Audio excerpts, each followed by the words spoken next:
which is really scary to me. But I just stay on my bunk and just mind my business. It's like a fish in a tank full of sharks.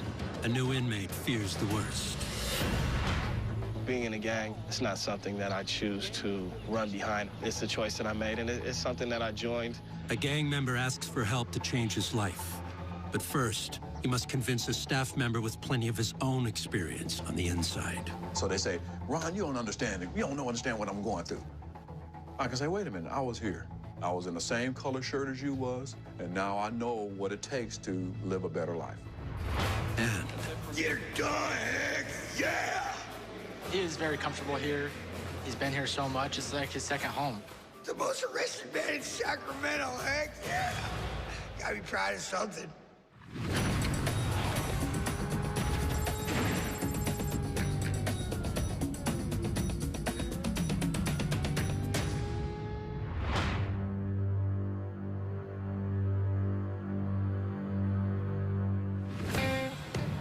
nestled along the gleaming skyline of downtown Sacramento is a block-wide, 9-story tall building that exemplifies the term, no frills.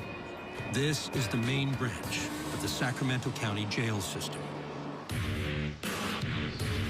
Housed inside are some 2,000 men and women, most of whom have only been accused of crimes and are awaiting trial or the resolution of their cases. One of 2 jails under the supervision of Sacramento County Sheriff Scott Jones. The downtown branch contains the main booking department, where new arrestees are processed, booked, and more times than not, sobered up. We have about 58,000 bookings a year in this county, and we track folks that come into custody either intoxicated or under the influence of drugs. It's remained fairly steady. Between 75 and 80% of the folks that get booked in are under the influence of drugs or alcohol. Well, I see we have the usual cast of characters. They're under the influence, they're unstable on their feet. We're gonna place them in this cell for their own safety. It's a padded room in there. Once they've sobered up enough to finish the process, they'll get pulled out of this tank and moved on. 13 hours earlier, the sobering cell was occupied by the man who has probably spent more time in it than anyone else over the past 20 years. I'll be back by the weekend. Chris LaForce was arrested for public intoxication. His latest probation violation on top of dozens of prior violations and convictions related to drugs or alcohol. His arrests are well over 1,000 arrests for our county. Every time he gets brought in, he's very vocal, very loud. Heck yeah! Very intoxicated. He knows most of us by name. He is very comfortable here. He's been here so much, it's like his second home. He's homeless out on the streets, so this is almost better than what he's got when he's out. Sounds like right on. Out on the streets, he's known for drunken public, lighting things on fire, sometimes being combative, meth use, drug use, alcohol use. But he knows that when he does that, he comes here and he has a place to sleep, a place to eat. It's kind of a drag on how our system actually works, knowing that we're going to arrest the same person with the same charges over 1,000 times. Other than that, obviously bring him here, keeps him off the street, away from the public, so that's the good part of it. LaForce remembers the day one of his arrests made the local newspaper. That was in 856 arrests. The Metro section of the Sacramento Bee mentioned my name 5 times. Heck yeah, they said you got her done.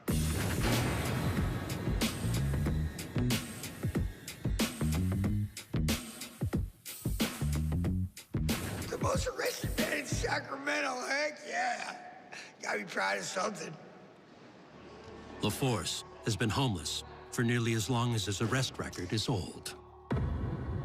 His hundreds of mugshots represent convictions for crimes including petty theft, possession of ammunition, possession of a controlled substance, trespassing, illegal camping, loitering with intent to buy drugs, and most recently, arson, a felony conviction for which he is still on probation.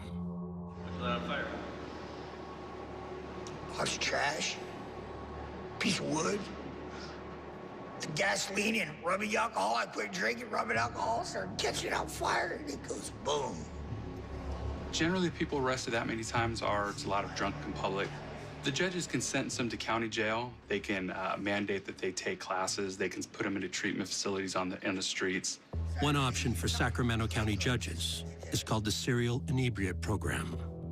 Sponsored by a medical center and other local agencies, It provides a 90-day inpatient alcohol detox and rehab program, specifically aimed at inmates like LaForce, homeless men and women with an extraordinary number of arrests.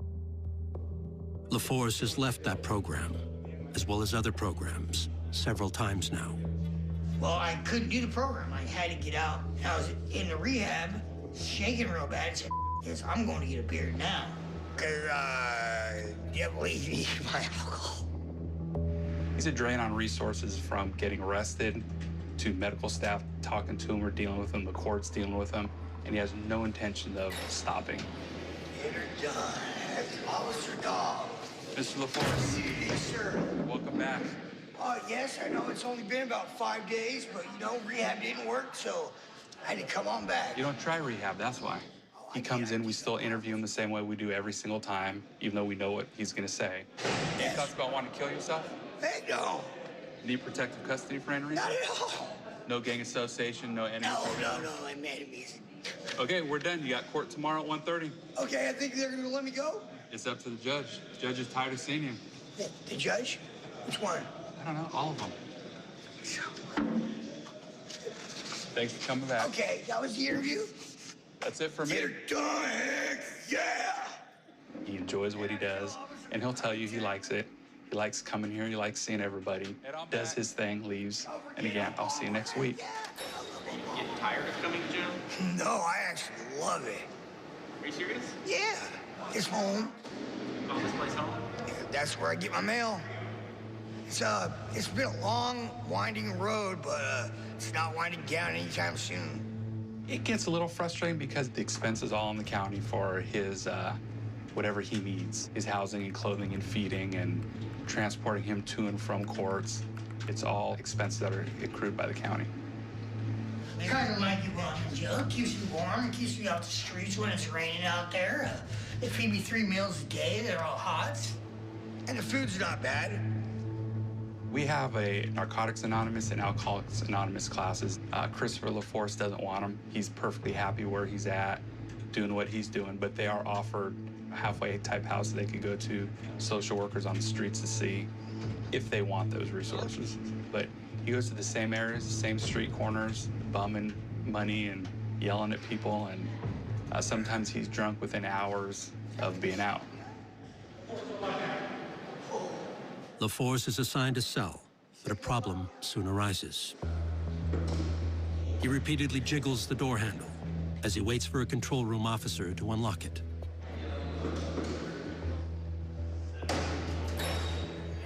As soon as LaForce steps in, officers on the floor see a problem and rush to the cell.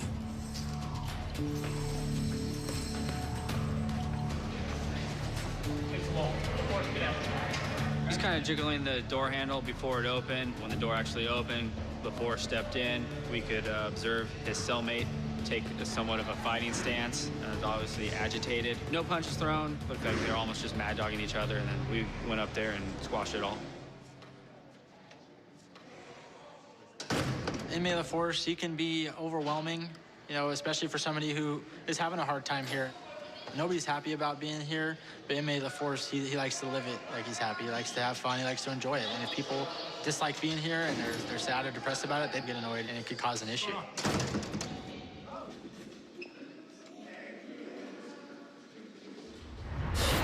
Coming up. My little buddy right there, 1,800 how many? 1,087. Yeah, that's a lot of wrong choices. Chris LaForce runs into an old friend with a unique distinction of his own. And when I was locked up here, I was tired. They didn't have no programming. There was no classes for me to go to. a former revolving door inmate now helps others to stay out of jail.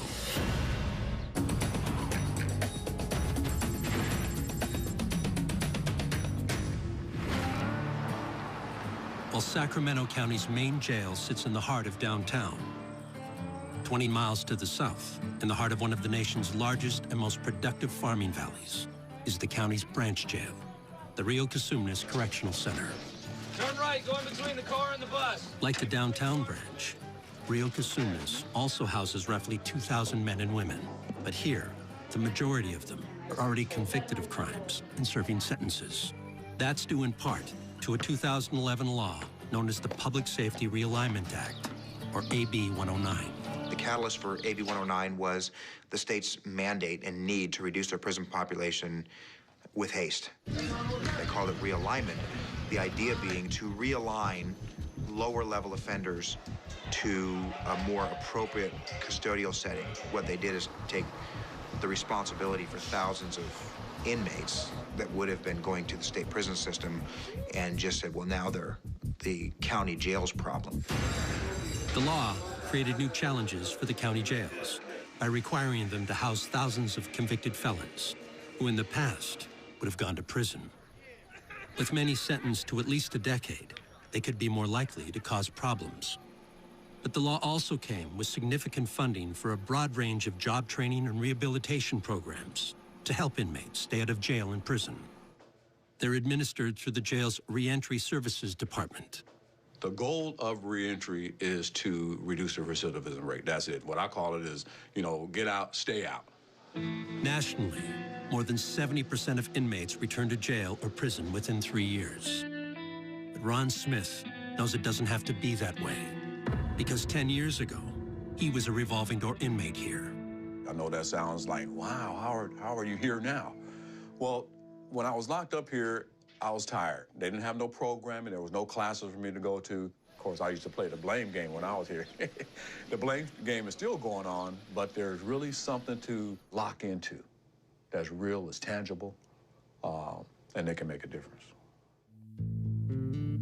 Smith was in and out of Rio Cosumnes over a 10-year period on convictions including robbery, possession of a controlled substance, and possession of a stolen vehicle. He says it was all fueled by addiction, but he finally found help while out on probation. I was on drugs and alcohol, cocaine. Then I had epiphany. I went to a drug program. Once I went there, they had, introduced me to a new way of living. And since then, it's just amazing to be able to walk around here where I used to be locked up at with the key to be able to help someone else. So they say, Ron, you don't understand it. You don't understand what I'm going through. I can say, wait a minute, I was here.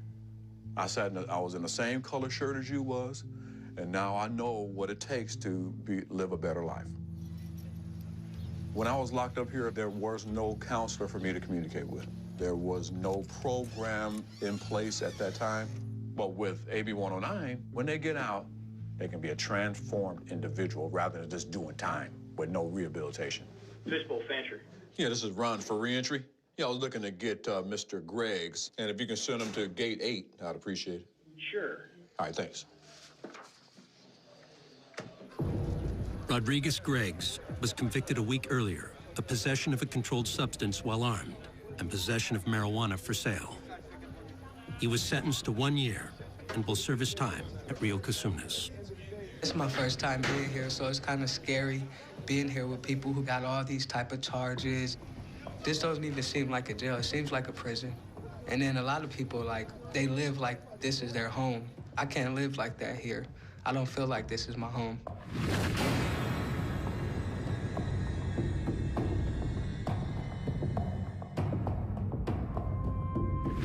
And it's just really scary to me. But I just stay on my bunk and just mind my business. It's like a fish in a tank full of sharks. I've been here a week and I haven't ate all week, but nothing tastes good. When I try to eat it, it comes right back up. And I don't want to be in the chow hall and it comes up, because that'll start a problem also. There's a lot of politics in here, and it's just certain stuff you just can't do. So today's session, we're going to be talking about your reentry plan and what that looks like. Okay? So what that means is we're going to take a look at some of the things that you want to accomplish while you're here, and then some of the things you want to accomplish after you leave. Okay, is that fair? Yes, sir. So we got you started in your classes. You'll be going to substance abuse on Monday. We got you in Think of a Change. Wednesday, we got you in personal development. And now, is there some things that you want to accomplish? Some of the things you're looking to get out of some of these classes? A better understanding on my thinking, and to become a better man and a better role model for my kids. All right. Because a good parent wouldn't be in here right now. We'll put you in parenting every Tuesday and Thursday. Overall, his risk to generally come back is high. based on him being caught with drugs and a firearm. So based on that, tells us he needs some type of assistance managing his life. All right, come on up. Since Greggs has already completed high school, he will start in the second tier of programming, personal development classes geared toward changing the way inmates think. Eventually, he could take vocational courses developed under AB 109, such as welding or computer graphics design. He will now transfer to a dormitory-style housing unit with other program participants. On the other side of the jail is a much more restrictive housing unit for inmates who don't qualify for programming, either because they have yet to be convicted or have had disciplinary issues. It's broken up with 26 tanks that house from 8 to 10 or 12 inmates in each tank. There's one sink, one bathroom for 10, 12 inmates. They make do. Life in here sucks. You got a lot more freedom in prison. You know what I mean? You get to walk the yard a lot. We hardly get yard, probably one time out of the week, 2 times if we're lucky. This is lockdown. You can't get outside these bars. There's nothing to do in here but read a book. And then you don't get any educational books at that unless you're blessed to have somebody send in something from outside. Jason Watley participated in the jail's programs during his last stay here, when he served 1 year for credit card fraud. 6 months after his release, he was arrested for possession of credit card making materials and must now serve an additional 2 years due to this probation violation. He says he's anxious to participate in programming again. On the other side of the facility, when you go to AB 109, the classes, just really good insight on what you want to be in, how you want to finish the rest of your life. Definitely not this way. Oh, most definitely not this way.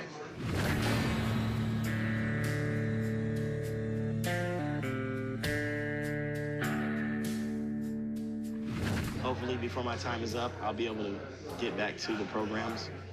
Despite earning several certificates for his classwork, Watley says he wasn't ready to apply that knowledge once he was released.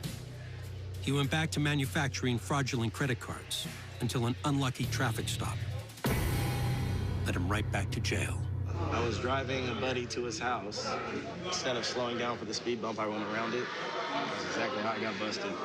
I had everything in the vehicle with me, and looked like a real ass. I got pulled over, so. As an AB 109 inmate, Watley could still get back into the programs despite being rearrested. But other factors, including his ongoing affiliation with the Crips street gang, could get in his way. I'm ready for change, and being that this is a part of my past, it's hindering me from being something better in the future. I'm willing to hang it up right now, actually. For my kids' sake, for my family. Are you saying you're done? I'm saying I'm done. Coming up. I didn't leave the program last time with any intentions of stopping what I was doing. I mean, how did that work for you? Jason Watley pleads his case for a second chance. And later. I was a little spider. They all call me Spider-Man, Spider, whatever. One inmate's love of spiders translates into a profitable jailhouse art form.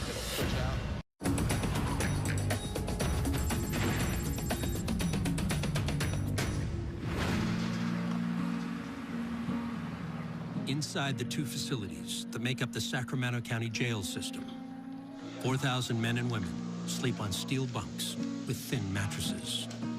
For many of them, that's an improvement compared to their living conditions on the outside. They were at one time or another among the approximately 2,500 Sacramento area homeless. I pretty much surrendered myself, you know. I wasn't really arrested, I was saved. Because I was homeless when I got arrested. I started living at an abandoned building. I had a couple blankets, and there was a chair out there, and I'd fall asleep sitting up in the chair all the time. And I was always on foot. My feet were always killing me. I always had blisters. You know, I was homeless out there, so I didn't really have a spot to be, so top that was getting high, so. Now, this is what I call better than homemade, too. I feel like I'm a bum, but a lot of the people like helping me out, holding the sign out and seeing the people looking past me and shaking their head going, no, not today. You're just going to go drink it up with it. Chris LaForce says he has been chronically homeless for the past 20 years. And then there's the people that drive by and say, Jesus loves you, Chris. And the kids are all waving to me, and that's kind of cool. I like that part. It just makes me feel good, you know. Just talking to them or having a pretty girl just smile at me is better than getting any money, you know. LaForce is back in jail for violating probation on his earlier conviction of arson. He hopes the forced sobriety will help him reconnect with his mother, who he says he hasn't seen in 16 years. I just found out she's in Reno. I talked to her a couple of times, but not too much. If I knew I would get out of here, get on the bus, go see my mom right away, no stops in between anywhere, I would not drink. But I'm gonna be on the streets for a few days before I go see my mom. You can't be on the streets without drinking? But not at all. I'm an alcoholic, straight up, full-blown, full-blooded alcoholic. Get her done, yeah! When LaForce first arrived, he nearly got into a fight with his assigned cellmate. Go run another lap. Now he's housed with an old friend from the street who knows all about LaForce and his many arrests. My little buddy right there, 1,800 and how many? 1,087. Yeah, that's a lot of wrong choices. But he's still not a bad dude. LaForce's friend has a distinction of his own. He only goes by his last name, Clayton, because his first name is an unpronounceable string of capital letters.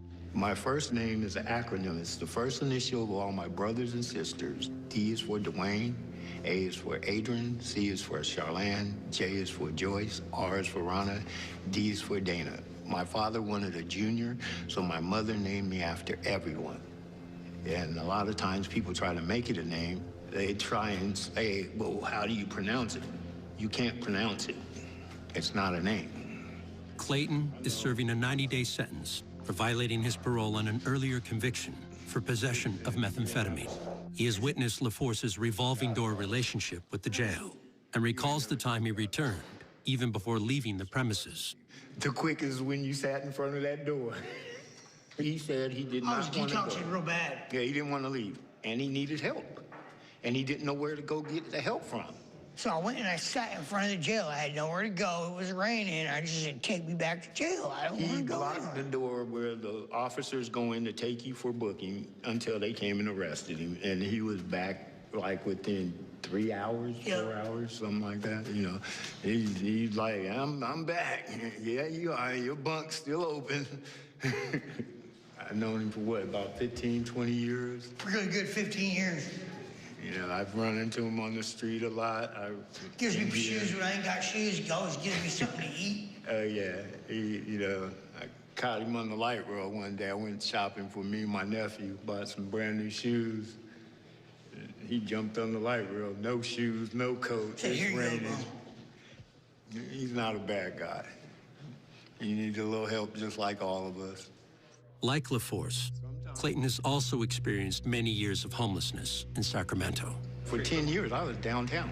Used to love it because it was a choice I made. I didn't have no bills. I didn't have no overhead.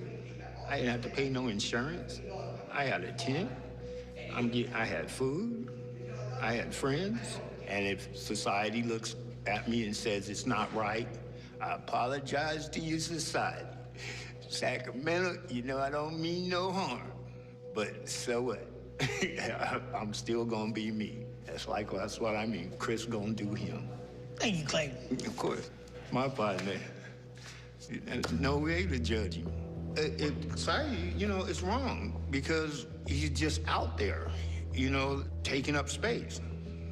But he's not. He's not taking up space. He is out there because he chose to be out there. Our community is just like any other community. It's just the homeless. Our community stretches further than any other community I know. We go from California to New York. Any town you go to, there's homeless. That's still part of my community. Coming up. I got stabbed in the lung, in the throat, and in the jaw. The night Clayton decided he had enough of homelessness. And Rodriguez Greggs says no thanks to an offer to go home. I think in here they pay more attention to you and get to know you as a person instead of just, oh, as a convict. Due to mature subject matter, viewer discretion is advised.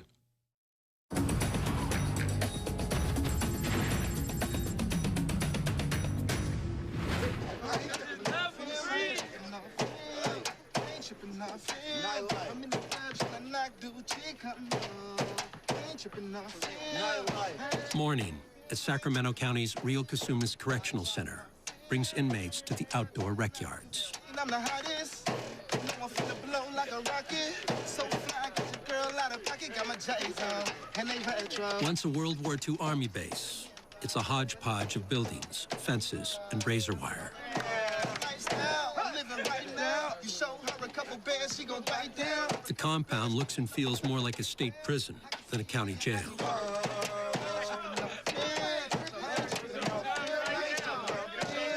And now it functions as such, thanks to a recent law that diverts thousands of convicts here from overcrowded state prisons. Money make the world go around. My ego got your girl going down. And you don't know how low she goes. All these inmates will someday be released to the streets of Sacramento.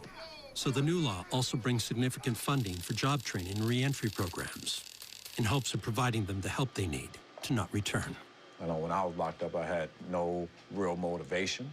I see now inmates that have some motivation, that something is out there to help them and to do something different. 10 years ago, Ron Smith represented the problem he now hopes to fix. He was a revolving door inmate here. Hi, Jason. Ron Smith over in reentry. Since then, he has gotten off drugs, received a college degree, and is now the jail's lead reentry specialist. Everyone deserves a second chance. I received that second chance. Sometimes they deserve a third, fourth, fifth chance. I mean, I don't believe as human beings that we can give up on another human being. We must plan for our sobriety because it has so many negative consequences. Rodriguez Greggs, serving 1 year for possession of a controlled substance while armed and possession of marijuana for sale, is 3 weeks into a series of classes Smith has selected for him. Because if you make a temporary decision that you're not going to come back, guess what? It's just only temporary. You'll be back. Greggs says he was recently given an opportunity to leave the facility on home detention, but has decided to stay. After I started participating in the classes, I gained a lot of knowledge. And that made me change my whole perspective about the home detention, because they got the classes out there, but I think in here they pay more attention to you and get to know you as a person instead of just, oh, as a convict. So if you don't have the mindset to plan for sobriety, then you don't know where you're going. Your mind is like the map. Greg says there's been another development since he first arrived. When I first came in here, I was eating because I thought the food was nasty. But I kind of got used to programming in here and doing what I got to do in order to survive. So I eat everything every day. Every day, breakfast, lunch, and dinner. Tastes better? Yeah, it tastes better now. What I see from Mr. Greggs is I'm optimistic. I mean, that's the best way I can answer that question, because there's no concrete evidence that says, yes, he's going to make it. And here's the reason why, because he went to 4 classes here, and he went to, parenting classes and the confidence, got a certificate and everything like that. And based on that, he's going to be successful. I wish it were that easy. Inmates who go through the reentry programs can still reach out to caseworkers for questions and support up to 1 year after their release. But Jason Watley is proof that it doesn't work for everyone. You know, you heard the saying, in one ear, out the other ear. It's hard to stop whatever you're doing and do right, especially if you're used to doing wrong for so long. Watley participated in reentry programs during a prior 1 year stay here for credit card fraud. 6 months after his release, he violated his parole when he was found with credit card making materials and is now back for 2 more years. And at that time, I wasn't prepared to come home and change. So I never said leaving that program, I was going to change and do something better. It's like, yeah, well. Watley has been assigned an inmate job, passing out meals. It doesn't pay anything, but it has other benefits. I get to be out all day. I'm not locked up. Do a little work here and there. You know, it makes things easier, makes time go by much faster. Tonight, I have to clean showers after everybody's done. But other than that, it's pretty chill. Watley says he would gladly give up his job to participate in re-entry classes again. He was in our program before. He did 5 months in it, and then he went out and he got rearrested. Deputy Hamilton is one of the re-entry program managers. I get a lot of requests to go into the program, so I go out with Ron or another caseworker and we assess the inmates. We talk to them, we see where they are today, what brought them into custody this time, and what's different. Try to assess whether or not they're ready to change. Yes, sir. All right, Ron. Based on their responses, based on my experience and the environment they're in, all kind of tells a story. And that story we can interpret to try to help them. Let's talk about what you learned from the program last time you were here. I gathered a lot of knowledge from the program. I just didn't apply it. I didn't leave the program last time with any intentions of stopping what I was doing. I mean, how did that work for you? It didn't work. Nothing worked. Nothing worked. Taking my own steps and not following the steps that were provided for me, I chose to shortcut and not use the steps that were provided. You finished the parenting class? Yes, I did. Last time? Yeah, with Miss Darla, I did. Right when I finished was close to my exiting date. I was told that I was going to receive my Halt certificate, but I know I didn't have enough time before I left. It was supposed to be mailed to me. I didn't have an address at that time. So I don't know how to go about getting that back. That's focusing on certificates, and we're having a conversation in jail. And that's what we're trying to eliminate. Right. It's not about the certification. And you kind of proved it, but it's about transformation. What brought him here? It goes back to criminal mindset and the cognitive skills and making poor choices. But, you know, if he's gang, then that's a lot. It's a huge component. Who you're hanging with, your peers. Have you talked to Officer Gillock about the Quest program? I haven't, no. According to Mr. Watley, he's a Crip. Quest is a gang diversion program. So we're gonna have Officer Gillock, who runs the Quest program, go and talk to him and see if you know, he's a good fit, good candidate for her program. I pretty much heard enough on this. I think so, too. We're going to go back. We're going to talk your case over, okay? And then I'll probably have Officer Gillock come out and speak to you. I see some inkling to want to change. He wants to do something different. Of course, when they get in this environment, they all want to change, and they have that spiel, if you will, to do something different. But where the rubber meets the road is when they get out. Thank you. Coming up, Jason Watley's future comes into focus. And somebody new come in, put it on their bed, and wake up to it, it's a wrap. That's for the newbies, though. one inmate's 8-legged infestation.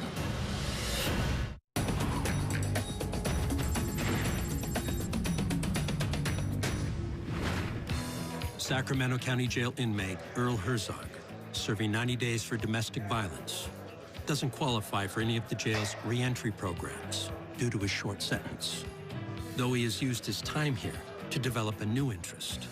I was a little spider. They all call me Spider-Man, Spider, whatever. Someone found the spider. It's been alive for about, I don't know, 3 weeks, almost a month now, a little wolf spider. I throw some fruit flies in here. He hasn't eaten for a day or two now. Guaranteed he attacks them. But Herzog is best known for a very different kind of spider. These are toilet paper spiders. I use thread, toilet paper, and hair nets. And some people like them colored, some people like them real looking. I prefer, I guess, color is a little more exotic, I would say. These do look real. Once you sleep and you wake up, and somebody new come in, put it on their bed, and wake up to it, it's a wrap. You know? That's for the newbies, though.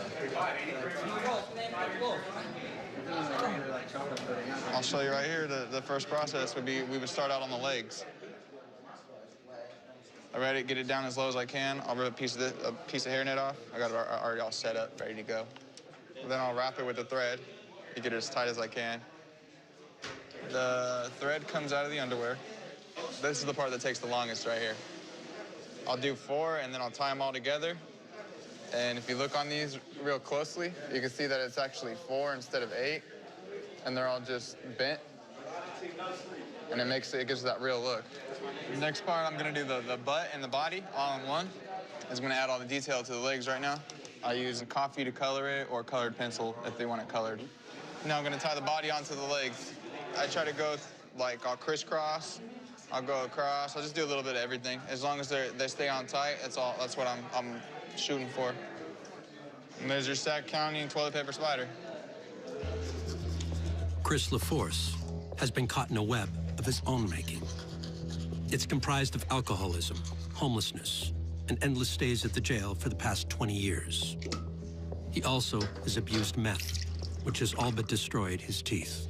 I smoke it and I eat it and I shoot it up and I snort it, and it all comes down to a little rock sitting on my tooth, kind of erodes it away, you know, and sucking on one of them rocks, it kind of destroys my teeth real bad and puts holes in my gums and stuff like that. And it really is terrible, you know. I'm gonna be 43 next month, and I really want to stop this highway to hell before I end up in hell. If you looked at all my mugshots, you would see how I progressed from being a kid to being a dope fiend, became a real bad drunk. Inmate LaForce, on the surface, may seem like he's happy and funny and laughing and joking, but it is sad that he's been here so many times and that he feels as if we're somewhat of his friends or family. He's just unable to be rehabilitated here, and we're just kind of holding him in hopes that one day he'll learn, but in the 1,087 times that he says he's been here, he hasn't learned. LaForce is currently housed with a friend from the streets. Clayton has also spent years combating homelessness and addiction.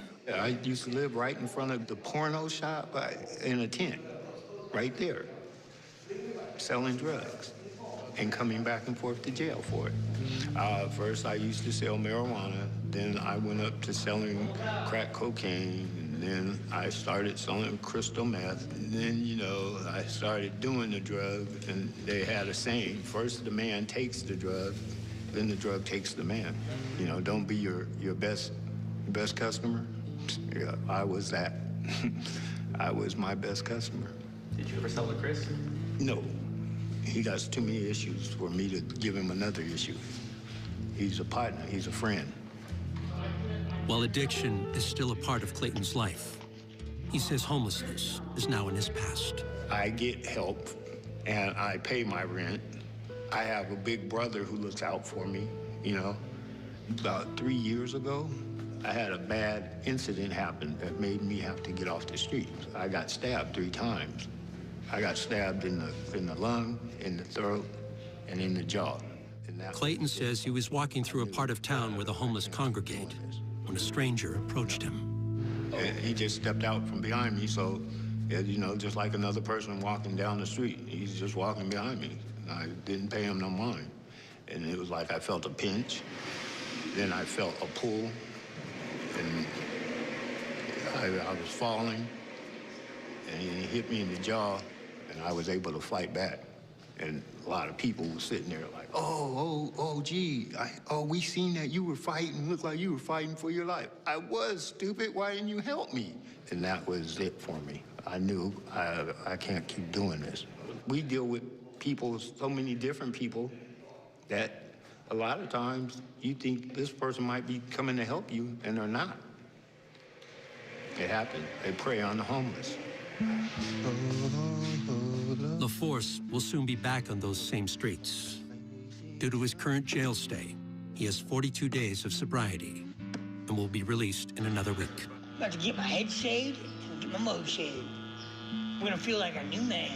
As he has upon prior releases, LaForce holds out hope of visiting his mother. Hey, you good sport, looking like almost a real human being, not part of the bushes. He says he has only spoken to her a few times in the past 16 years, and that she lives about 100 miles away in Nevada. It's gonna be a real big emotional cry right there to see my mom, and I really love her a lot, and hopefully she'll take me back in, which I'm sure she will. She'll help me out with just about anything she can, so I want to get out and see if my mom will get me a lawnmower so I can start mowing lawns again, feeling good about myself, not feeling like I'm a bum or nothing like that. We call for luck. Yep. I clean this up. Feels good.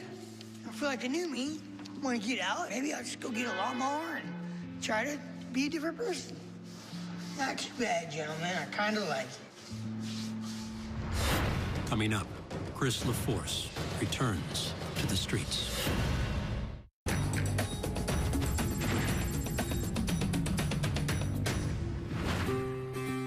At the Sacramento County Jail's Rio Cosumnes Correctional Center, Jason Watley has been given another chance to turn his life around.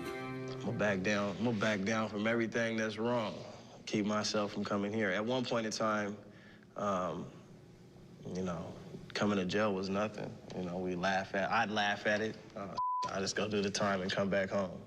Watley says he has decided to end his affiliation with the Crips and has been accepted into Quest, the jail's gang diversion program, co-founded by Deputy Gillock. They are busy all day during class with some curriculum that directly addresses gang membership, how their lives have been affected by gang violence. They also have access to parenting class, which I think every person should have. It also has a gang component in their curriculum. I don't want my daughter to come home and be like, Daddy, this is my boyfriend. And I look at him and the first thing come out my mouth is, this mother is just like I used to be. Right. Or I am if I don't change. Right. This is Watley's second time through the jail's re-entry program, after he was released and then rearrested 6 months later. In jail and being involved in gangs and... Then in the class, I was just kind of cocky, arrogant, like, yeah, well, I can get this on the street. Then I would like to ask, where's the payoff? What's going to be the payoff? What are the end results? Leaving his gang could make Watley a target for violence. But he says he is sincere about wanting real change. Even so, he can't completely forget his past. Being in a gang, it's not something that I choose to run behind. It's the choice that I made. You know, once you join the military, you're gonna be a vet for the rest of your life, although you're not in the services anymore. So, cripping is gonna be something that is a part of my life. I still love my people, but I can't push that anymore. I can't push behind the movement anymore. And I see the path in front of me. And before it was dark, I understand what my responsibilities are as a man. Definitely not gangbanging, but I wish all my buddies and friends luck. 20 miles to the north at the county's main jail in downtown Sacramento, Chris LaForce is about to make a transition as well. One he has made 1,000 times before. Once I start being a cleanly person, like God wants me to be, then it's gonna change my life a little bit better. The day has arrived for his release.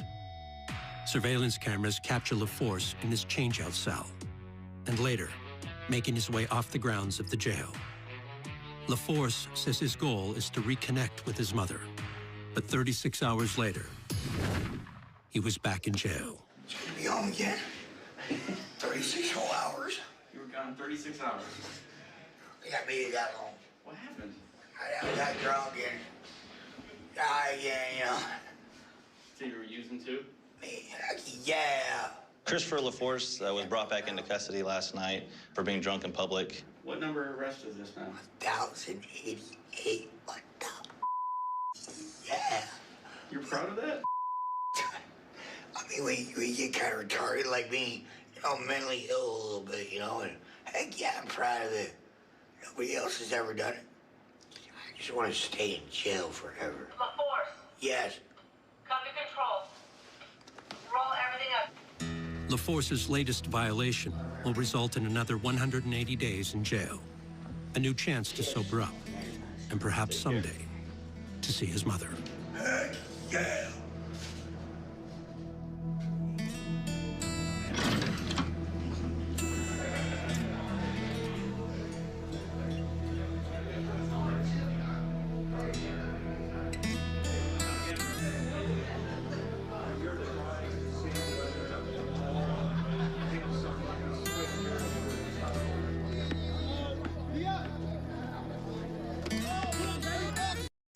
MSNBC takes you behind the walls of America's most notorious prisons into a world of chaos and danger. Now, the scenes you've never seen. Lockup Raw. For most inmates, life boils down to 3 words. The first is respect. You're gonna do time in prison. Respect is the only thing that matters. The second, reputation. Every time somebody's body come messing up, they say I did. Just because I'm Duker Love. The third, revenge. If you cross me, I'm gonna give it to you, you know what I mean? Because I'm a good mother. You know I'm gonna beat your ass.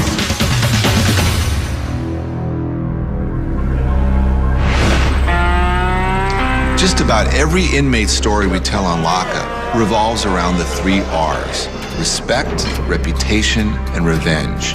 And at Indiana State Prison, we met one inmate whose story revolved around his search for all 3.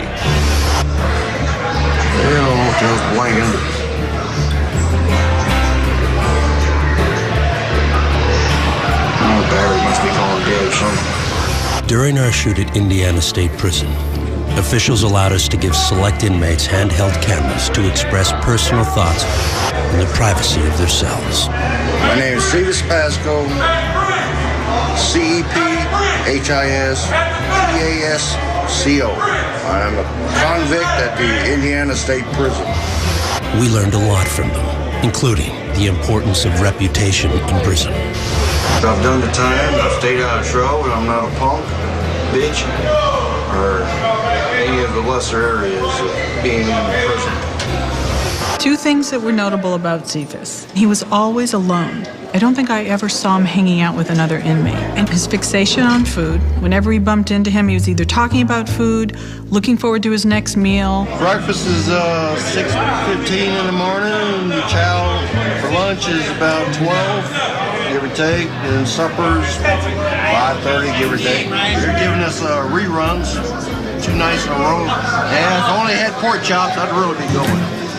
He had these little rituals that he would do with his food. He would get himself almost like he was sitting in a Barca lounger at home with a big TV tray, and he'd store up his food from all day long and sit there and just eat it happily in front of the TV screen.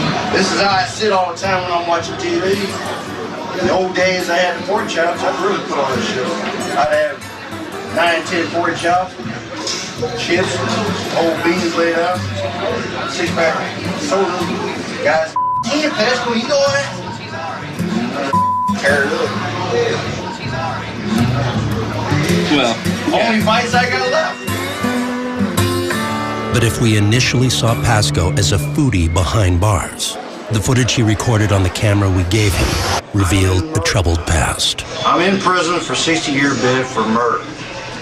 I killed my nephew's ex-wife. I was drunk, high on marijuana at the time. I'm not the boy that I was. 20 years later, I'm a man. I live my life as a man. And here I am a convict. By Cephas saying he was a convict, he was basically saying his crimes were not against a child or of a sexual nature against a woman, and he lives by the convict code, which in prison is a big deal. The laws of the convict is you don't disrespect others, you don't steal, you pay your debts, you never become a punk or a bitch. I've done that. My reputation is clean. But Pasco's status as a convict was threatened by another distinction in prison's complicated social structure. Let us animals out so we can go eat. We were interviewing Cephas at his cell, and he was anxiously awaiting the bell for chow hall. And he came out, and he was walking down. We were following him. I heard some inmates scream out something. I wasn't actually sure what they had said, but his reaction was so severe, I assumed it had to have been a major insult. Get a job enough. What? Call me that. You talking chomo? Well, you mother damn said chomo. Who the said chomo? Chomo is prison slang for child molester, but it can also be used to define anyone who has a sexual offense. We caught up with Pasco later that day. He was at the cell block microwave, preparing his evening meal. You call that spaghetti? I call that just wet noodles. At first, Pasco was reluctant to talk about the earlier confrontation in the hallway. Let's talk out there later. Oh, I'll talk now. I've been down 20 years. I'm a murderer. I'm a convict. Nobody disrespects me like that. I got some little punk coming in. He's been in for a little time and running his little mouth. Fine. That gets you killed in here. I'm a murderer. I'm a straight-up convict. The more Cephas tried to convince us he was a convict, the more I wondered if there was something else going on. A few days later, Pasco told us what did go on the night he committed murder. I was at a bar drinking one night, had 9 shots of whiskey and several beers, and gave a ride to my sister-in-law, I think it is, or something like that. Nephew's ex-wife. She lured me out into the Dogtown, which is the river camps, and we started to have sex, and she backed out of it, and we got into an argument, and she started smacking me around, and I had a hair-trigger temper back then, so I just snapped on her and went off. How the hell with it? I stabbed her, I broke her neck, and smashed her skull in. Pasco claims his rage erupted because his victim rejected him and that they never did have sex. But some of the evidence indicated otherwise. Well, they turned it into a rape trial. They did their test, and there was a presence of spermatozoa. She was partially nude. Suddenly, I heard an inmate off camera yell something. And Cephas's whole persona changed. What are you looking at, Cephas? I'm marking someone. Why? As he just said, child molester. Break his neck. That's total disrespect for anyone in a prison, especially for some convict like me that's been down for so many years, and I got some kid talking trash. I know who he is, and I'll find him. I'm gonna have a little discussion with him. Today? No, I'll find him. I'll wait till y'all leave. When I find a guy, I'm gonna put him in a hospital. I don't kill no more, but I'm damn sure gonna maim him. That's all it is to it. Later that night, Pasco again recorded himself on the camera we left him. He indicated that he had exacted revenge. At one point, I was doing an interview, and a bunch of wannabe inmates started yelling chomo. These idiots had to be taught a lesson. They were properly disciplined in the ways of prison etiquette. We checked with the authorities to see if anybody had been injured that night, and there were no reports that indicated that. But later, Pasco shifted his thoughts from his tormentors to his victim. Many guys ask me why I'm doing this tape. The reason why is I want to leave something for my family, as well as for the Rosie's family, the victim. She was a good woman, a good person, and to snuff out that light was unpardonable. This is Cephas Pasco signing off from ISP Prison, Indiana State. Good luck to us all. Coming up. If you cross me, I'm gonna give it to you, you know what I mean? Because I'm a good mother. One of the Maricopa County Jail's most notorious inmates solidifies her reputation by entering into a forbidden relationship. Yeah, they wrote me up for being with an officer.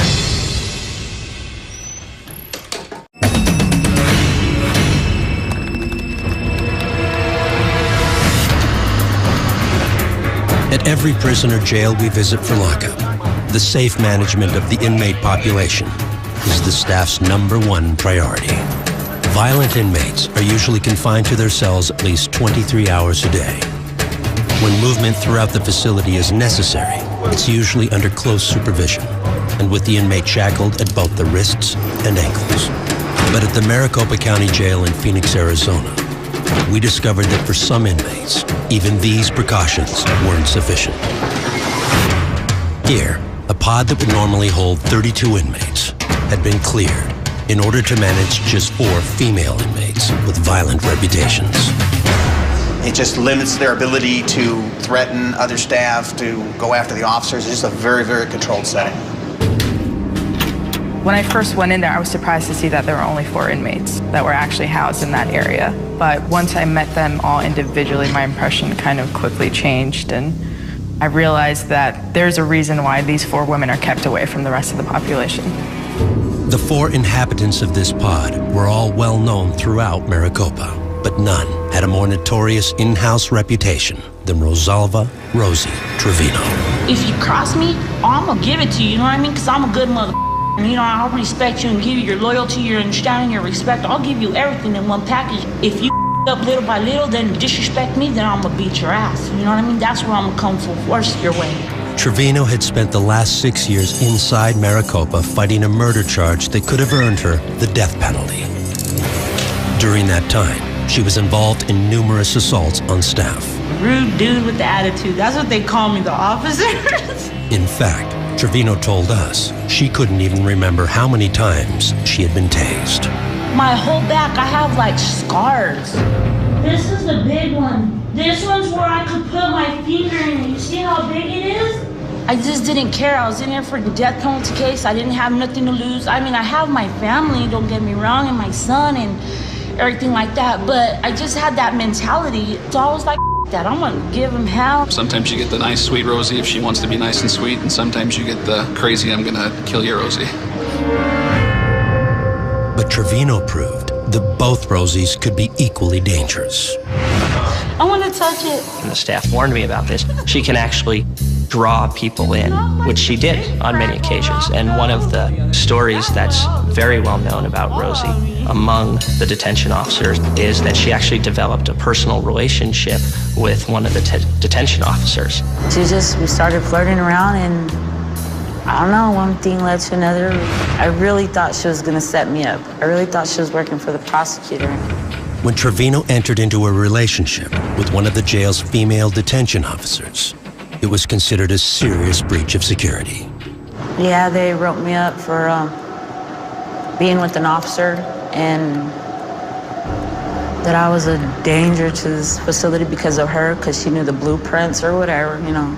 An officer and an inmate having a relationship is a tremendous issue from a security perspective.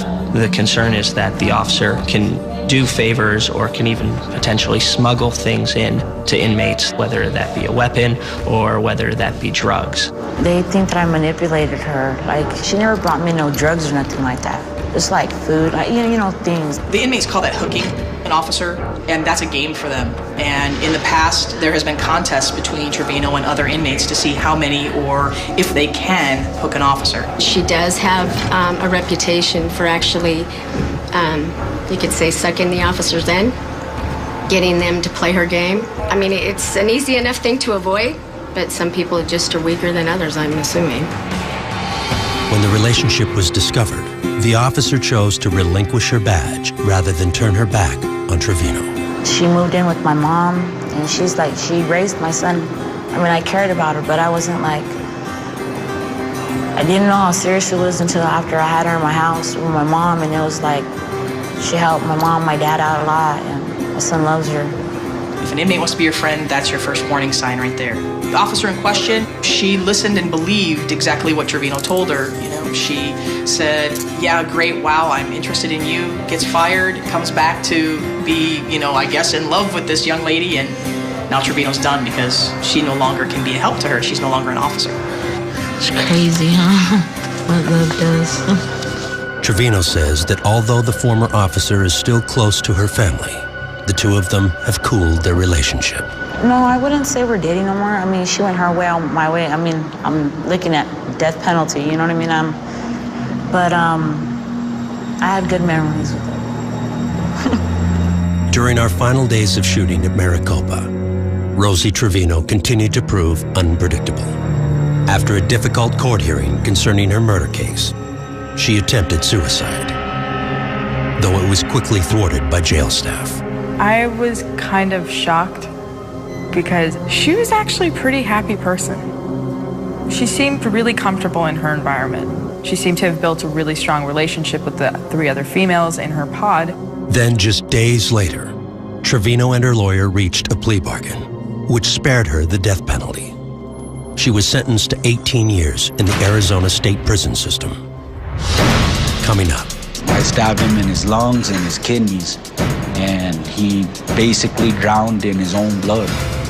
In prison for manslaughter, one inmate's past can come back to haunt him. Before I was an inmate, you know, I was a correctional officer here at this facility.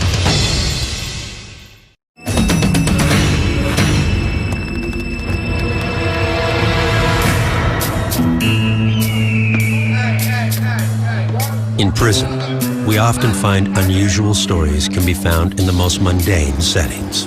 That happened at the Penitentiary of New Mexico when we met inmate Daniel Rapatz during his shift in the prison laundry. We do the facility laundry here on a daily basis. One day we'll do yellows, one day we'll do whites, one day we'll do blankets. The leg irons are for security reasons. That way we can't run. There's really nowhere we could go anyway. Rapatz was serving time for manslaughter. But we discovered a different story in his past, one that threatened his reputation among staff and inmates alike. Before I was an inmate, you know, I was a correctional officer here at this facility at, well, the Penitentiary of New Mexico, you know, about 13 years ago.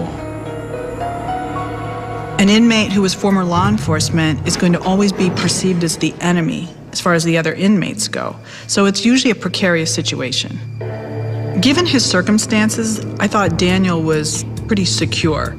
Going from being a former CO to an inmate in the same prison where he once worked, I would have expected him to be a little more nervous, uptight, what have you, but he acclimated quite well. The officers, some of them treated me the same, some of them treated me different. For the most part though, I've always gone along with people. I came into prison and I ain't here to prove a point. I'm just here to do my time. Is it weird? Was it weird at first dealing with officers, or did you run into people you knew from? Yeah, I mean, I ran into a few people and that, and they just, hey, Rapatz, because that's what everyone calls me by my last name. What que pasó? What happened, you know? How did you end up here in the joint, you know? What happened? And I tell them, you know, I ended up around Play Strong Time and out drinking and using drugs and alcohol, and I messed up my life. As we continued to interview Rapatz, we learned that although this was his first conviction as an adult, it was hardly his first brush with the law. I just started stealing cars at a young age and breaking into schools. I broke into my junior high and my high school. At 11 years old, I was living like I was 21. Between the ages of 13 and 18, Rapatz did time in juvenile detention centers in several states. But then once I turned 18, I got my files sealed, and I actually got my life together till I was about 24. I did do good, and I was trying to change my life around. With his juvenile files sealed, Rapatz had a fresh start at life. At age 19, he was hired as a correctional officer at the Penitentiary of New Mexico. But for him, it wasn't a career. It was a stepping stone to the job he really wanted. Basically, the reason I was a CO was so I could get the training I needed so I could work security at the casino, which is where I'm from, up in northern New Mexico. I knew if I came and did the academy class here and got all that training, that I would have no problem getting where I wanted to go work. Rapatz eventually landed the casino job, but he also began using drugs again. Rapatz says he was drunk and high when he got into an argument that ended with him taking a life. I stabbed him in his lungs and his kidneys, and he basically drowned in his own blood. Rapatz was convicted of manslaughter, along with several other charges, including resisting arrest and battery of a police officer. He soon returned to the Penitentiary of New Mexico, this time in a yellow inmate jumpsuit. People say you don't live with regrets, but anyone who says that's a liar, because you do live with regrets. Because I do regret, I didn't even hardly know the guy, and I killed him. I took a guy's life that I didn't even hardly know. Rapatz's last day as a correctional officer was about 5 years before his first day as an inmate. He was hoping to stay under the radar, but he couldn't. The prison obviously had to put Daniel into protective custody because he was a former CO, and Daniel abhorred this because you're perceived in a very negative light by the other inmates if you actually have to live in protective custody. I don't like being in PC. I hate it. It sucks because I'm around a lot of people that are shady. You know, I'm not in prison because of messed up charges like rape or child molesting. I've never ever ratted or snitched on no one in my life. And he wanted to make it clear to everyone that he was being forced into protective custody by the prison administration, but that was not his choice. He chose to align himself with the inmates. He completely identified as an inmate. But Rapatz recognized that his past would always make his safety in prison a gamble. All it takes is one inmate trying to get his bones, what we call stripes. He might come try and hit me on the line somewhere. So, well, that's a chance I was willing to take. You know, I wanted to do a waiver. I wanted to be on the line. And, you know, whatever happened, you know. To me, it sucks. I'm not gonna lie, it sucks. It ain't no good. Here's the paperwork. I think back and say, you know, what did I do? You know, I messed up my life big time, and look at me now. Coming up. Cousin Nice and I comes out blasting, yeah. I'm about as hungry as a Taliban fasting. So Rap unites two gangsters, but age has them on two very different paths. Everybody's like that when they're young. They don't see the big picture. They can't see it yet. You know what I mean? It's just whatever happens, happens.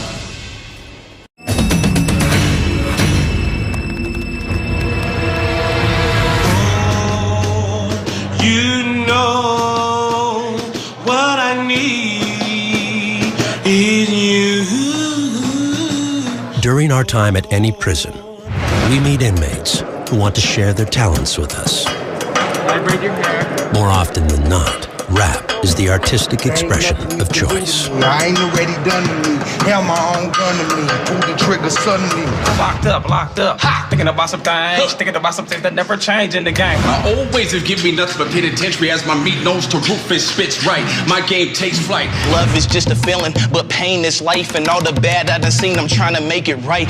With so many rappers to choose from, it's difficult to decide who makes the cut. Walk around with a chip on my shoulder, but now the done went from a chip to a boulder.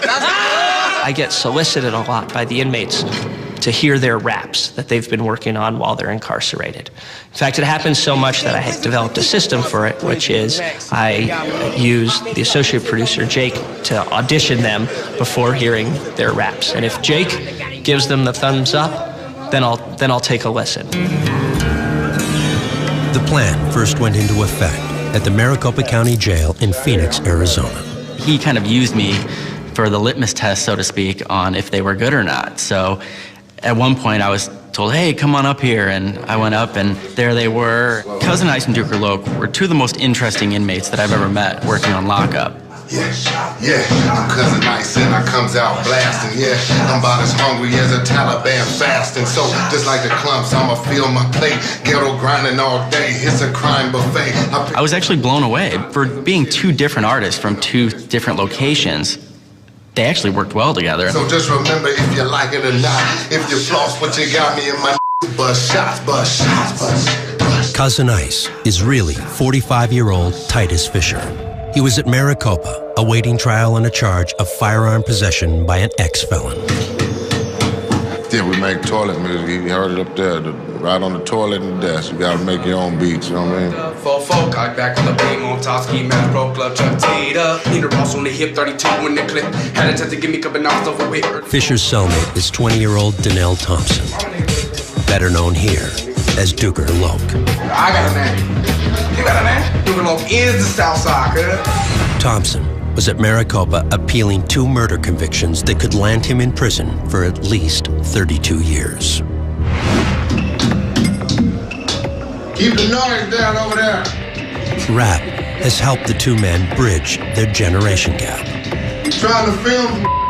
The Cellies share one other thing in common. They're both members of the Crips street gang. But they were at very different stages in their life. Cousin Ice was no longer in love with the lifestyle. I haven't actually went out gangbanging, shooting at people just because they're from across town and all that. I haven't done that in years.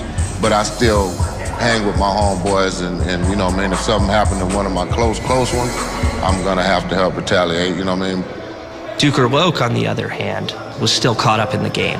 He was still infatuated with this romantic notion of being a gangster. What do you want for your future? Money, power, respect. Top of the food chain. I think everybody's like that when they're young. They don't see the big picture. They can't see it yet, you know what I mean? It's just whatever happens, happens.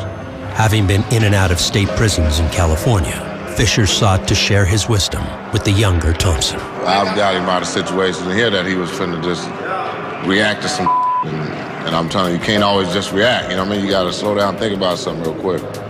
And then he thanks me later on, like, yeah, man, you're right. I'm glad I didn't just do that. Yeah, he keep me cool, because I'm real hot-headed, you know what I mean? Quick to snap on somebody, real quick. No problem, no worry about nothing, but he keep me out of it cool. Despite the fact that there was a sort of mentor relationship, you could see that Cousin Ice couldn't totally impart all that he had learned in his years onto Duker. It's a new generation. Gotta take all your old folks out.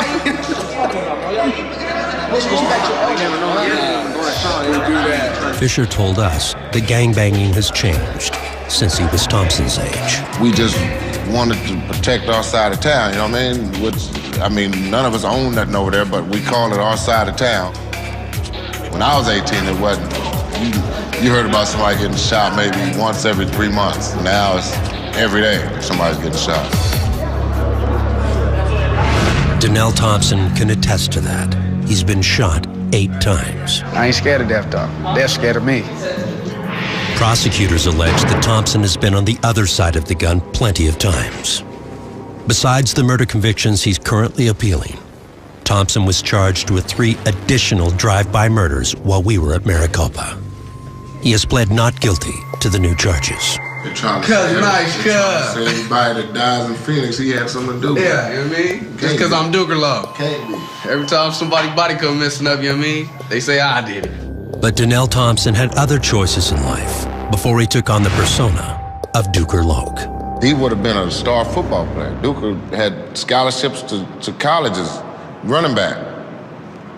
He chose to do the other, you know what I mean? So that's the mentality. Yeah, I was ranked. I was ranked in the nation and state, but I chose the streets over that. Why? The streets attracted me more. I love the streets. The streets my bitch. What excites you about it? Just the banging, the guns, the money, the killing, all of it. But to Thompson's cellmate and sometime mentor, wasting such potential is the real crime. And that's something that Titus Fisher was determined to see not happen to his own children. He moved his family from California to Arizona to help them avoid a future of gangbanging. I seen my son getting ready to start when he was only 14, so I hurried up and got him out here. That's another reason I moved out here, you know what I mean? When we moved out here, I said, now you can be whatever you want to be, you know what I mean? And now he's straight A's. He hasn't got a B in like 3 years. He's straight A's. He's on the football team, star football player, so he's on his way to do something, you know what I mean? Thompson also has 3 children, but their future seems less certain. Yeah, I had a son. He gonna bang with daddy bang. Really, is that what you want for him? Yeah, he'll do. He gonna live the same life, but if he chooses the other way, then hey, go ahead. So for you, it's not a negative for him to spend a lot of time in prison, for your son. And it's not a negative for you either. Nah. In another context, in another environment, it might be a parent saying to their child, if you don't end up being a doctor, I'll still love you. With Duker, it was like, if his son didn't end up being a Crip, he would still love him. Killer season, and you know we push out the gang and let our blue rags hang. Killer season, so back for you catch a full clip and your family really feel it, man. I love the life I chose. I love I was born into it, you know what I mean? You go end up in prison or in that casket, you know what I mean? Killer season, and damn show I'ma get away, cause I'm chewing up all the evidence. Killer season. Coming up. I'm part of a pretty intimidating group, like when we're on the yard, we're 20, 30 deep, pretty big white boys. Nobody really challenges that. A gang leader with a twist. I was expecting this mean, tough, hardcore guy, and instead, it was this Tommy that we came to know.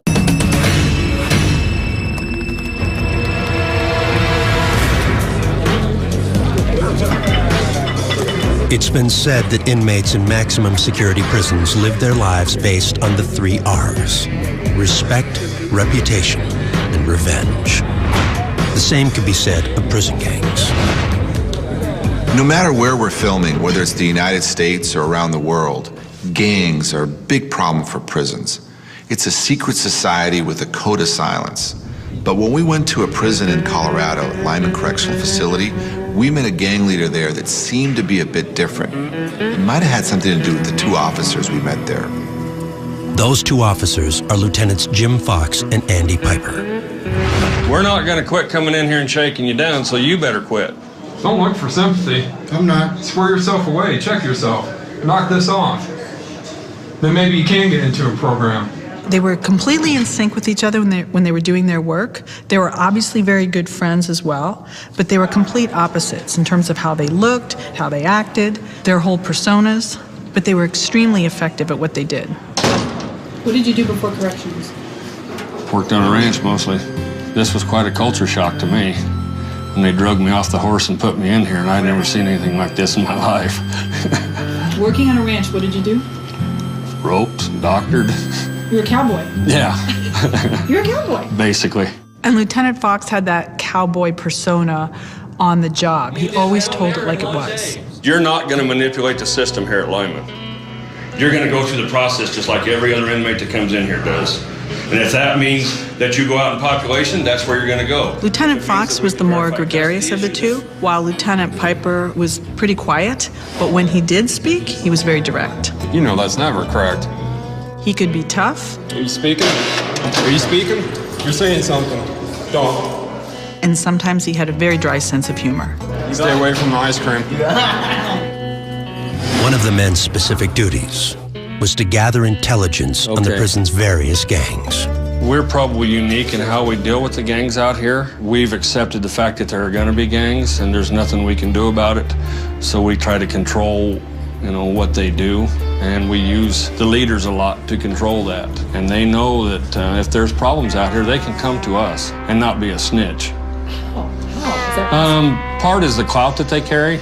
Out on the yard, there's not hardly anybody out there that's going to walk up to a leader and call him a snitch. That's part of it, and part of it is the rapport that we build over the years with them. They trust us, and in turn, we trust them somewhat. One of the gang leaders the officers cultivated a relationship with was Tommy Holloman. These guys, they know everything. There's a lot of rats at this place, so these cops, they know everything that goes on pretty much. We had been hearing about Tommy Holloman for a while we were at Lyman, as the shot caller of this white supremacist gang. So when we first encountered him, I was a little taken aback. I was expecting this mean, tough, hardcore guy, and instead, it was this Tommy that we came to know who seemed shy, a little timid, a little withdrawn. I have a pretty good heart. My mom, she's always had foster kids, and she's worked in a group home. So, I've always wanted to do what she did. I've always wanted to have been able to help somebody, and I really think I can. During our shoot at Lyman, Holloman was brought in for questioning when another inmate had accused him of extortion. Hey, Holloman. Watching Lieutenant Fox deal with Tommy was very interesting. They had a certain rapport. I would almost call it a professional rapport. Go on in and have a seat. So you want to give me your story? Well, to be honest, I don't really have one. I feel like this dude is just trying to get out of trouble. He knows who I am, and I go under the bus every time. They each seemed to know what the other's boundaries were. They talked in a very amicable way. And Fox was giving Tommy advice on how to stay out of trouble. If you're doing anything, quit. Why not? Go over there and lay low. You know they got a target on you. Yeah. Well, the good thing about Fox and Piper is they don't ask questions that they know that they shouldn't. They're not going to ask me straight out what happened and why. They're going to ask if I know anything about it. They don't push me if I say no. All right. Appreciate it. The extortion investigation eventually led Fox and Piper to conclude that the inmate who had made the accusation was actually angling for a transfer to another prison, and Holloman was cleared. But Holloman has had his share of trouble. He was originally sentenced to 30 years for assault and attempted robbery after he stabbed a man during a street fight. I was charged with first-degree assault, which I thought really wasn't that serious. I thought, well, if it's not murder, then maybe he wasn't too bad. And it turns out that I stabbed him in his lung, and he bled out like twice. I had to go through a couple surgeries, and I got the attempted robbery because I was going through his pockets. That's where I found the knife. It was his knife, and took off, and That was it, really. During his early years at Lyman, Holloman gained a reputation for violence as well. When you have a 30-year sentence, you have to go in with a mindset that you're probably never going to get out. Or if you do, you're going to be an old man. So you don't really care about anything. That's what you're supposed to do in prison. You're supposed to do heroin and fight and, you know, I mean, who gives a crap? So I did a lot of that. He was kind of like a Tony Soprano of sorts. And just like Tony Soprano, he was a very personable and likable guy. I mean, you know, I'm kind of a mama's boy. And on the other hand, I probably wouldn't want to cross him. I'm a pretty big guy. Nobody's going to call me out. I'm part of a pretty intimidating group, like when we're on the yard, we're, you know, 20, 30 deep, pretty big white boys. Nobody really challenges that, so it wasn't as hard as I thought it was going to be. Holloman made it to the top of his prison gang, but then the unexpected happened. He caught a break in his case. A reclassification hearing on his 30-year sentence was influenced by an unlikely source. So the day before my hearing, this guy that I stabbed wrote a letter to the judge saying that I deserved a second chance and that I was given a long time and it's not fair because of my mistake that my family had to suffer and lose a son, you know. And, you know, it was pretty amazing. And I mean, I had a lot of people, you know, they spoke at the hearing. The judge cut Holloman's sentence in half to 15 years, with the understanding that any violent acts in prison would restore the original 30-year sentence. You get this whole new perspective. You get this chance at some kind of life outside of prison. But for Holloman, nothing seems certain. I get my sentence cut in half when I don't deserve it. I wasn't doing anything to better myself in prison. Just because I gave back all that time, you know, I'm still a convict now, and, you know, this is still my world until I get out. So, I mean, it was tough to balance that, to, you know, try to do good and better myself and, you know, hope for parole or something, but at the same time, you know, stay true to how I was schooled in prison and, you know, not kind of showing weakness and, you know, things like that. Here's why you're a conundrum. You certainly seem to be one of these people who has a lot of potential. Yeah. Certainly a leader. I think we've all established that. You're smart. But you don't seem to want to give up a criminal lifestyle. So that's why I'm curious as to what you really think is going to happen in 5 years when you get out of here. Well, I'll say this. I'm not going to let the hope or chance of getting out soon change how I'm going to do my time now. Because my reality today is this is where I'm at. When I get out, that's a different world. It'll be a different life. I'll be able to do different things, learn new things, you know what I mean? But my reality is this place. So why would I change that? You know what I mean? I can't. Because the minute I do, you know, I lose my identity. I was hoping for his sake that he makes the right choice because he has all the things where he could succeed on the outside. He has family support, he's a smart guy, he has a desire to change. So we all left hoping that he was gonna do the right thing. I can't think of tomorrow because tomorrow isn't here. I have to do things this way because, you know, this is where I'm at. Coming up. All you could hear were the sound of birds, birds, birds, birds. One of the most unusual prisons we've ever seen.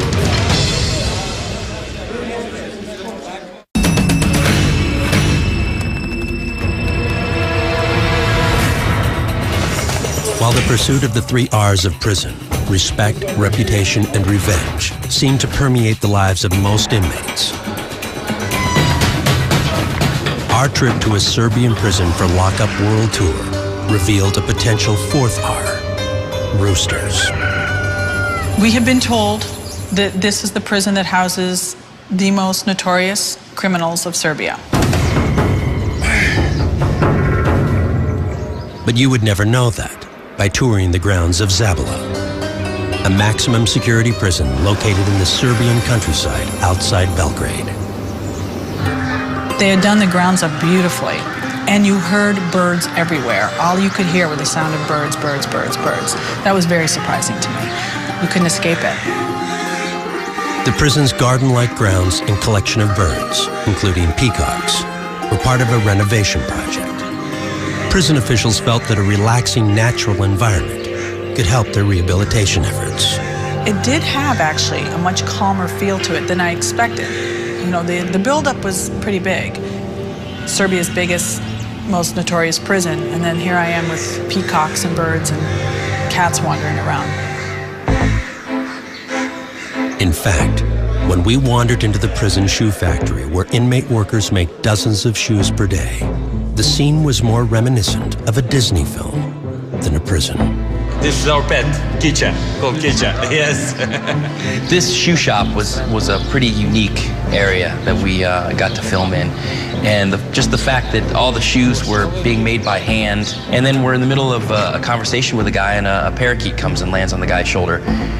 Just everything combined, it was just really, really unique. And as a cameraman, you know, those are kind of the moments that you really look for and you enjoy filming.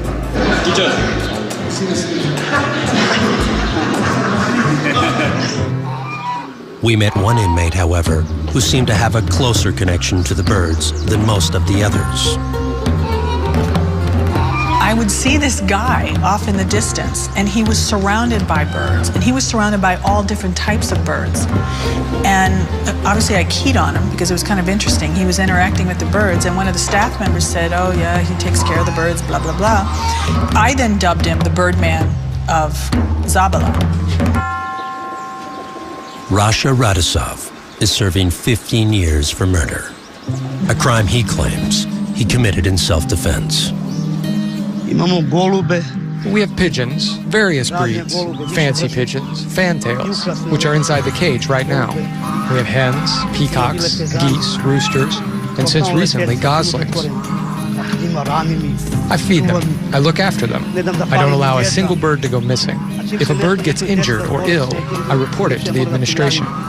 He told me that he could tell by the sounds of the birds, the different species, what was going on with them. If they were fighting, if they were mating, if they, were friends. He said he really felt he understood the birds and that they understood him.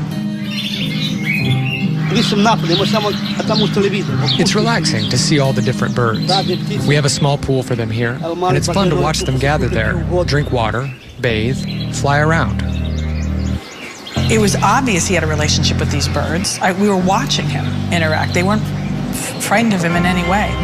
Along with his unique relationship with the birds, Rasha had a unique living situation as well.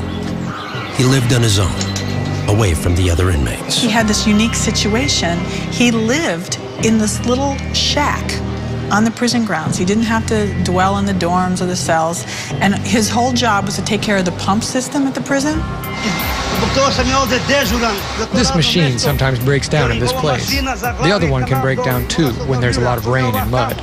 That's why I keep watch here. The fact that Rasha, the Birdman, existed on prison grounds was unique for me in my experience. He could live on his own there. He had this little hovel of a home that he created. I've never actually seen anything like it, ever.